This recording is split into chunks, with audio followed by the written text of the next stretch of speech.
ఈరోజు లకుడారం గ్రామంలో తెలంగాణ గ్రామీణ బ్యాంక్ ఆధ్వర్యంలో 2 లక్షల రూపాయల చెక్కును అందించడం జరిగింది. లకుడారం గ్రామానికి చెందిన ఇళ్ల సుశీల ఇటీవల కాలంలో అనారోగ్యంతో మరణించడం జరిగింది. గత కొన్ని రోజుల క్రితం తెలంగాణ గ్రామీణ బ్యాంకులో ప్రధానమంత్రి జీవన్ జ్యోతి యోజన స్కీమ్ కింద 450 రూపాయలు కట్టడం జరిగింది.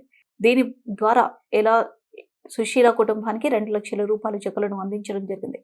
ఈ కార్యక్రమంలో బ్యాంక్ మేనేజర్ ప్రశాంత్, బ్యాంకు మిత్ర ఎం కవిత, గ్రామ సర్పంచ్ శిల్ప, నరసింహరావు, వార్డు సభ్యులు తదితరులు పాల్గొన్నారు.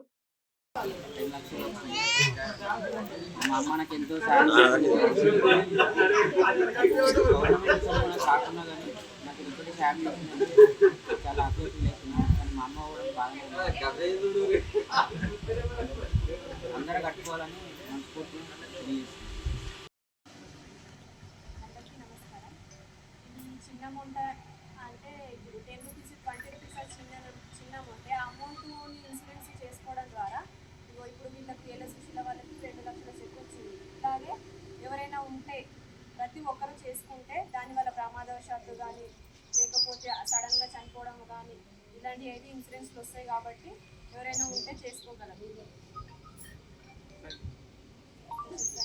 మనం ఇక్కడ చూస్తున్నాం 2 లక్షల రూపాయల ప్రమాద బీమా చెక్ని మనము బెనిఫిషియరీకి అందించడం జరుగుతుంది బ్యాంకు వారి సహాయంతో. అయితే ఈ కుటుంబంలోని పెద్ద చనిపోయినప్పుడు మనకి పరిస్థితి ఎలా ఉంటుందో తెలుస్తుంది. ఆర్థికంగా నిలదొక్కుకోలేదు, ఏ పని లేదు, రోజు వాళ్ళు పని చేసి సడన్గా కుటుంబం పెద్ద ఏం జరుగుతుందో తెలియదు. పరిస్థితి మాట్లాడుతున్న వాళ్ళకి మరుక్షణం ఏం జరుగుతుందో తెలియదు. అట్లాంటి సమయంలో వాళ్ళు అయినప్పుడు మిగతా కుటుంబం అంతా రోజున పడాల్సిన పరిస్థితి వస్తుంది. అట్లాంటివి రాకుండా ఉండాలంటే ఈ రోజులలో ప్రతి ఒక్కరికి బ్యాంక్ అకౌంట్లు ఉన్నాయి. దాని ద్వారా మనకు సార్ చెప్పినట్టు ఇప్పుడు పిఎం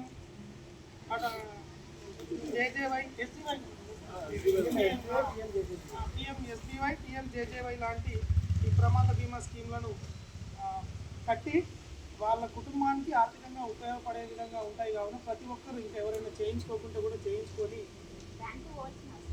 ఫోన్లో కూడా చేసుకోవచ్చు. అంతే నేనున్నాను, నేను వస్తాను, నేను రోజు రోడ్డు మీద దాదాపు 50 కిలోమీటర్ల ప్రయాణం చేయాలి. ఏమన్నా జరిగితే ఏమైతే తెల్లారం ఇప్పుడు ఉన్నన్ని రోజులు మంచిగా ఉంటుంది. సార్ ఉద్యోగం చేస్తుంది, అన్ని బాగానే ఉంటాయి, ఇంటికాడ నిమ్మలంగా ఉంటారు. తర్వాత ఏమైతే తెల్లారి రోడ్డున పడతారు. అట్లాంటి పరిస్థితి రాకుండా ఉండాలంటే కూడా నేను కూడా ఇన్సూరెన్స్ కట్టాను. ఇదేమంటారు, నేను నా దాంట్లో ఏం చేశానంటే 1000 రూపాయలు ఇన్సూరెన్స్ కట్టాను సార్. జనరల్ ఇన్సూరెన్స్ కట్టాను. 20 లక్షల ప్రమాద బీమా వస్తుంది.